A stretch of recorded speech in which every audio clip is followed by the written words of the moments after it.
Hey you, put down that hex wrench, step away from the guitar, and stop screwing around with your truss rod. Hey guys, if you value and appreciate the information that I share here on my Highline Guitars YouTube channel, consider supporting my channel by visiting eguitarplans.com and purchasing a plan for either building a guitar or one of the tools that you can use to build a guitar. And if you would like to help support the channel but want something more tangible, you can purchase a t-shirt from my merch shelf down below. Either way, there's links in the description. If you ask 5 guitar players what the purpose of a truss rod is in a guitar neck, 2 guys will tell you it's probably to adjust the string action. 2 other guys will tell you it's to eliminate string buzz. And then that last guy, well, he's probably just going to run out of the room screaming because he doesn't like to answer technical questions. Anyway, the true purpose of a truss rod is to counter string tension. When you string up a guitar and tune the strings, those strings are pulling so hard on the headstock that it can induce what's known as up bow. So that the neck, instead of being flat and level, has a slight bow to it. And the purpose of the truss rod is to bring that neck back to a level state. Now, I don't know that much about the history of the truss rod, or at least I don't know the true history of it. When I was doing some research for this episode, I found so much conflicting information that I just decided not to include it in this video. At any rate, I will surmise that truss rods were added to guitar necks for a couple of reasons. First of all, it was a way for guitar companies early on to differentiate the products that they sell from the competition. By adding a truss rod, you could call your necks adjustable. And that sounds cool. It's a great marketing tool. Another reason I think the truss rod was installed in necks was because guitar companies in a free market, they like to offer warranties for the products that they sell. And the upside to that is the consumer's happy and the guitar companies sell more products. The downside, of course, is warranty claims. And one of the warranty claims that guitar companies faced was guitars being returned because of necks that were experiencing bow, and whether it's up bow or back bow. And early on, before the truss rods were installed in necks, there was nothing you could do about it. Once the neck was bowed, it was bowed, and in many cases that meant the guitar was no longer reliably playable or comfortably playable, so the guitars would get returned. Well, by adding the truss rod, that eliminated that as a warranty claim, because the truss rod could be adjusted to remove, either the up bow or the back bow. Mainly it's up bow that's the issue, and that's why early on you had your single action truss rods, which can only adjust against the prevalence of up bow. It wasn't until, probably 20, 30 years ago that the two-way truss rods became common. And with a two-way truss rod, you can eliminate both up bow and back bow in a guitar neck. Now, unfortunately, with these truss rods now being so prevalent in guitar necks, there's a tendency for guitar players and some guitar technicians to misuse them. And I'm not intending to call anybody out, but what often happens is a guitar player, in order to get the action set to what they prefer or to eliminate string buzz, is they'll adjust the truss rod to try to do that. And that's the wrong way to do it.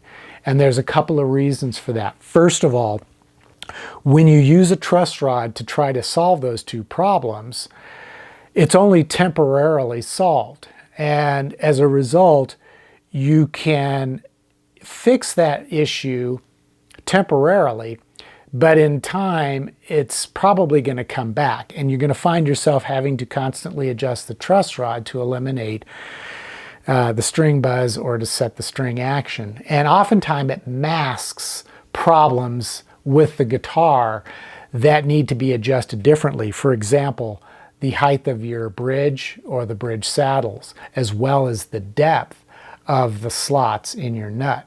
Those are what really need to be focused on when you're trying to set the action of the strings. Now, in some cases, the guitar may be so poorly designed that no amount of adjustment in those areas is going to fix the problem, in which case you have no other choice but to adjust the truss rod to get the action where you want it to be. In those situations, I think it's important to understand that the guitar you have isn't going to be a very good guitar ever. And when it comes to eliminating string buzz using the truss rod, again, it's just a temporary fix, and the only time I would ever advise anybody to adjust the truss rod to eliminate string buzz is if you're backstage tuning your guitar and you're getting ready to walk out on stage and perform, and you've got a fairly significant amount of string buzz that you're afraid may affect your performance. At that stage, you can go ahead and adjust the truss rod to eliminate the string buzz, but you have to keep in mind that's just a temporary fix. As soon as you walk off stage, hand that guitar to a luthier, tell them to fix it, because what they're going to do is they're going to take the strings off, they're going to adjust the truss rod to get the neck perfectly straight, then they're going to do a full level and recrown. And that's the correct way to deal with string buzz, not to adjust the truss rod. Another reason why you shouldn't use the truss rod to adjust string action or to eliminate string buzz is because you create a state that you as a guitar player, or your customer as a guitar player, gets used to. And a while back I posted a video where I talked about measuring string action, and I asked viewers to comment on what they felt was proper string action. I'll put a link to that video up here if you'd like to go back and check it out. But one of the things I noticed is I got several comments from viewers where they talked about how they prefer a little bit of what they term relief. And this is a common term that I hear often in the world of setting up guitars. And what relief is, it's essentially another word for up bow. And it's measured usually somewhere between the 8th and 10th fret, which is where the deepest part of that bow is from the straight. And they prefer relief, but in almost every situation, when I've asked people to explain why they like relief, they can't give me an answer.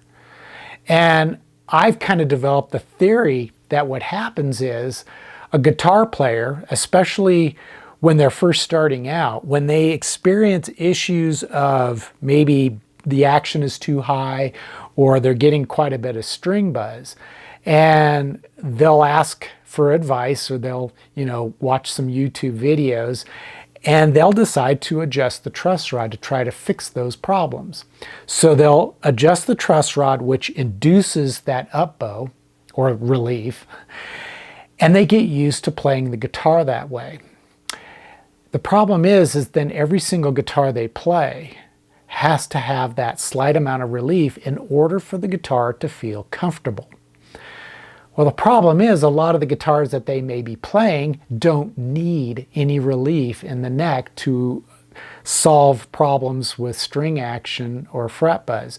But they have to have that relief because they're so used to playing guitars that have that relief induced into the neck by the truss rod. And unfortunately, over time, when you're using a truss rod to force relief, and you've got strings pulling in the other direction, you can end up, and this is something that can happen over many, many years, you can end up with a neck that has bumps and dips all the way along its length. And that makes it very difficult to service that neck years down the road when you need to refret it. It can also lead to issues with very bizarre string buzz that you just can't seem to identify or correct. And that's because there's just too much tension being put on the neck from both the strings going in one direction and the truss rod going in another direction. So ideally, you should never use the truss rod to permanently set your string action or to eliminate fret buzz. There are other ways to deal with that are in the long term will allow your instrument to remain playable for years and years and years to come. So hopefully you'll find this video to have been somewhat educational in terms of what the truss rod is used for. If so, please consider giving me a thumbs up for this video. That's a way you can show your support without having to spend any money, like I mentioned at the beginning of the video. And as always, be sure to leave your comments down below, and either I or somebody else in the community will try to answer the questions for you. And as always, if you don't subscribe and like videos on building guitars, be sure to hit that subscribe button. And if you know somebody else who enjoys this type of stuff, these type of videos, make sure to share the video with them, or to share the video with everybody. And as always, until the next episode, take care and stay safe.